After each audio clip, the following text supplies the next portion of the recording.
Pre bežného človeka priateľ, pre slepého doslova záchranca. Vodiaci pes má pre nevidiacich väčšiu cenu ako zlato.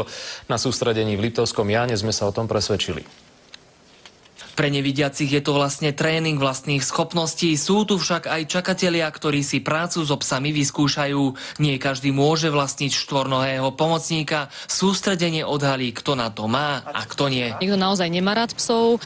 Niektorý človek má nejaké kombinované postihnutie, kde to iné postihnutie, napríklad fyzickému, nedovoluje fyzicky spolupracovať s tým psom. Napríklad, keď chodí o 2 francúzskych barlách. Väčšie možnosti ísť sama niekam a hlavne to medzi ľudí výjsť niekam bez doprovodu. Včera som prvýkrát išiel sám s tým psíkom, ale to, čo teda ukázal ten pes, to prečilo všetky moje očakávania. Počas sústredenia čaká všetkých ťažká úloha. Musia ísť nakúpiť do obchodu len pes a človek, ktorý vôbec nič nevidí.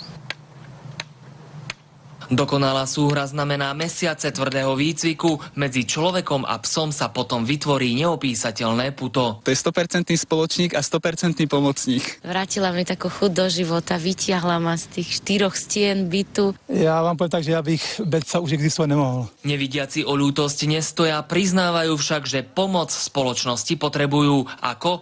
Drobnými službami od cudzích ľudí kdekoľvek na ulici, ktoré by sa dali jednoducho nazvať ústretové správanie. Ľubo Fronko, televízia Markíza.